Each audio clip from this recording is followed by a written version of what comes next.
Hey, heathens. Sorry it took me so long to get this out to you, but this is going to be my review of the God Delusion debate, which I went to see a couple weeks ago in Birmingham, Alabama, at the beautiful campus of the University of Alabama at Birmingham, UAB.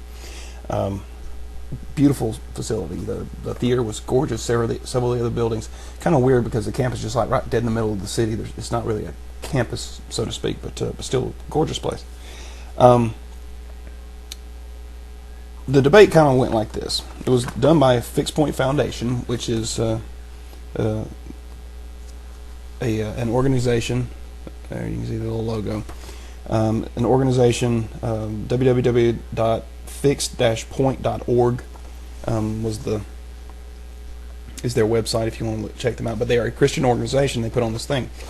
The structure was going to be as such. They came out, as you saw in the video, and tell you a little bit about what's going on. Then Dawkins gets to go first, and then Lennox would reply. And then at the end, they'd have their closing statements where Lennox would get to go first, and then Dawkins would get to reply. They made a statement that it was in the interest of Christian charity or some lame thing like that, but that's not how it would pan out, as I'll explain. First thing they're supposed to do is Dawkins was supposed to give a little background on himself. Now, in the little pamphlet that they gave you, the little flyer, all of this is about Dawkins' background, and then this down here is Lennox. Okay, and it tells you who they are, where they're from, what they've done, and why they're accredited to have this debate. And they do a pretty good job of representing both guys in that.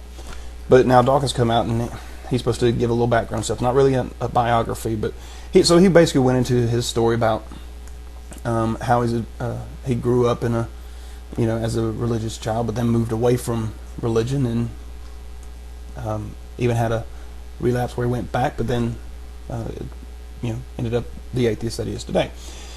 Lennox, though, didn't say a word about himself. All he said was, he went after Dawkins for what, he went ahead and attacked Dawkins' positions from the book and brought up various things about, his beliefs and whatever. That's not what he was supposed to be doing. But see, Dawkins got to go first, not second. So he didn't know that Lennox was going to do that. So he's pretty much, kind of caging that, and then wasn't allowed to respond to that. So I felt that was extremely dishonest of Lennox to take that time when he should have been telling us more about him and not just not going after Dawkins. The next thing so then they go into their topics, and it was faith is blind, science is evidence based. That's a given. They read a few passages from the God Delusion, and then they ask Dawkins to expound on that. Dawkins gets 5 minutes to go into detail about what he wrote. Now, wouldn't it have made more sense that since he's already wrote it and you've read the clips, okay, now have Lennox respond to it, and then Dawkins could come back and says, no, that's not what I meant, because otherwise it's kind of pointless for him to go into deeper detail if they agree on the subject. Dawkins was talking about blind faith. Faith is blind, science is evidence-based. Well, blind faith, to have faith in something without the evidence is what he was talking about. Lennox uses do you have faith in your wife? Well, this is a semantics issue because it's not blind faith when you're talking about your wife. Okay, there is evidence in how you approach it, and it's not faith. It's the evidence that you have. But to say God is real, well, you haven't seen him. Yes, but I have faith. You have no evidence of that. So it is a different thing. And so it was a really lame argument, and it was the number 3 worst thing that I thought Lennox said all night. Anyway, so they go into the next one. Science supports atheism, not Christianity. They didn't really broach the subject of whether or not science supported Christianity, but it was just the existence of a God. So that was a weird thing. Dawkins went into evolution and Big Bang and everything else and going against a creationist argument. Lennox, as best I could tell, is not a young Earth creationist by any means. He just, I I know he accepts evolution, and from what I could tell, he accepts Big Bang as well. He just sticks God at the beginning, which I find, really crazy. But especially if you say, okay, well, evolution and Big Bang are real, but it was the Christian God, because it doesn't fit. Anyhow, the next one was design is dead. Otherwise, one must explain who designed the designer. All right, going through complexity and all that sort of thing. That was this was probably the best topic because it most represented Linux's views. Again, the best I could tell. But this is where he says the number one thing that I found. Number two thing that I found to be really, really stupid on his part. He says, saying God requires a creator assumes that he needed to be created. Saying the universe had a creator assumes that it needed to be created. How is that not the same argument? Again, Dawkins went into the idea of complexity, and if anything that's complex needs to be designed, so then you answer who designed it with the most complex thing you could possibly imagine. So someone would have to design that complex thing. But anyway, like I said, this was probably the most interesting part of it, but ultimately logically flawed on Linux's side.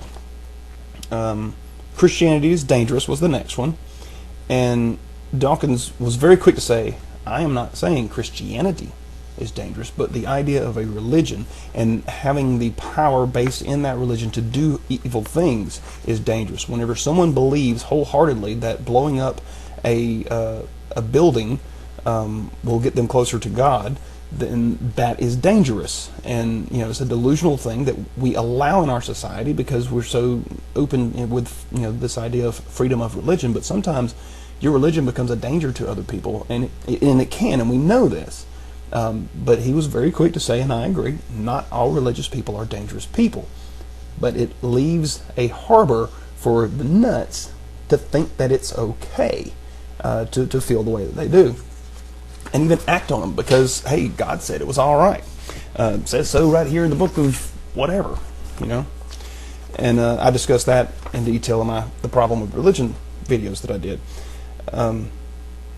So this was pretty much a point where, they kind of agreed that people, bad things have happened in religion. And of course, Linux goes to their atheists who did bad things, and Dawkins was quick to point out that, yes, bad people do bad things, whether they're religious or not. However, to have something that then gives you permission to do something bad is completely different. Atheism does not do that. So, a psychotic person will be psychotic whether they're religious or not. However, a non-psychotic person may get the idea to be psychotic based on, well, the Bible says that I'm supposed to, kill homosexuals. Oh, well, I guess if God said so. Luckily, most people are rational enough to sort through that. Not always the case. The next one was, no one needs God to be moral. Again, mostly they were in agreement on this. The idea that Linux put forth was that, yes, obviously atheists can be moral. However, what do they base that on? And Dawkins ate him on that one because, there's so many horrible things in the Bible that we don't do. So obviously you don't need God to be moral. In fact, going by the biblical God, you're less likely to be moral if you follow everything in the book. And this is when the number one stupid thing that Linux had to say came out. And he said that atheism is a faith, and that he said that how did he put it? Atheists, without religion, morality goes into decline. And that's simply unfounded. Anyway, The last thing that they did was Christian claims about the person of Jesus are not true. His alleged miracles violate the laws of nature. They never got to that part, really. They never really did. The rest was all just rebuttals of the previous stuff. Anyway, so that's that. I hope you enjoyed it. I am out of time.